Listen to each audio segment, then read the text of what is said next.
In our last chapter, we witnessed the rise of Baal, the first king and lord of shadows, whose power echoes through the abyss. Today, we turn another page in the grimoire, descending deeper into the infernal hierarchy to confront the seventh spirit, the great and powerful Marquise, Amon. His is a name whispered in both hope and terror, for he is a demon of duality, a mender of hearts and a weaver of strife. The air in the chamber grew thick, heavy with the scent of ozone and something ancient, something that smelled of forgotten tombs and dry desert winds. The summoners chant a desperate, rasping plea, finally tore a hole in the veil between words.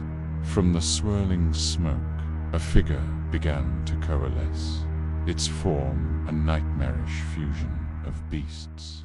A raven's head, obsidian and intelligent, sat atop a powerful man's torso.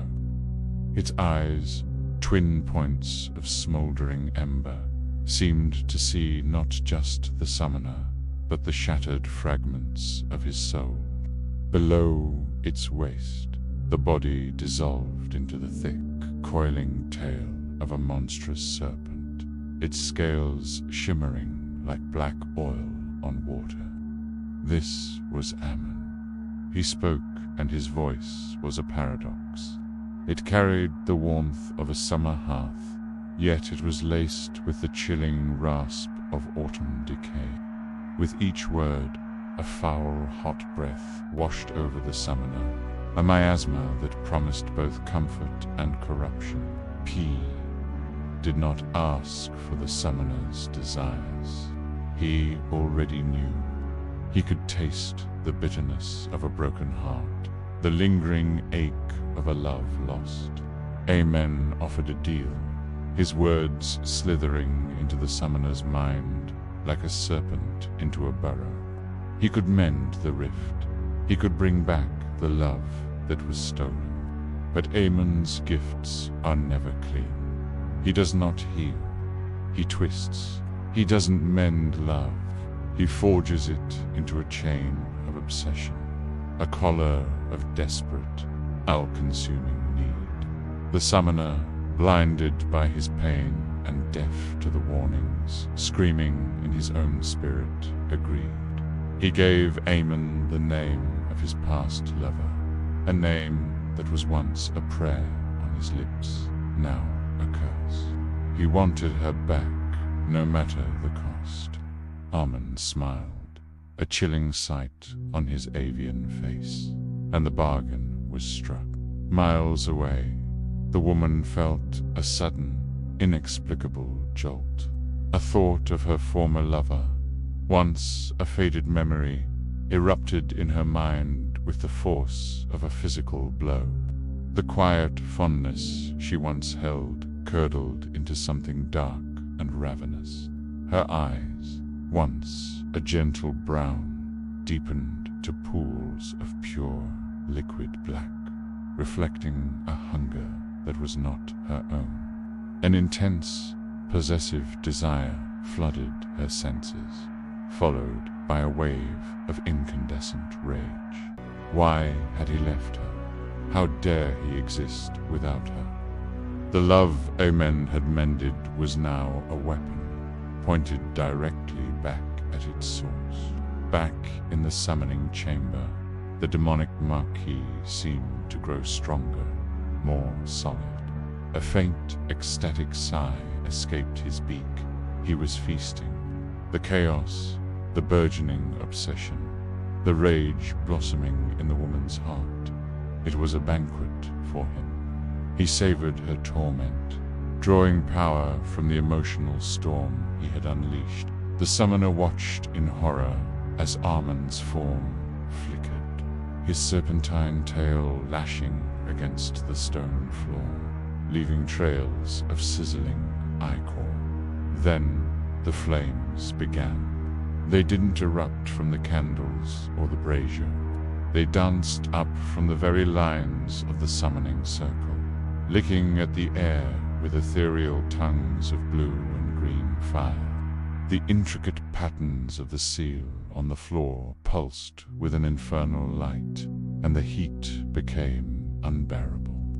The warmth Amon had brought was now a scorching inferno, mirroring the psychic fire consuming the woman miles away.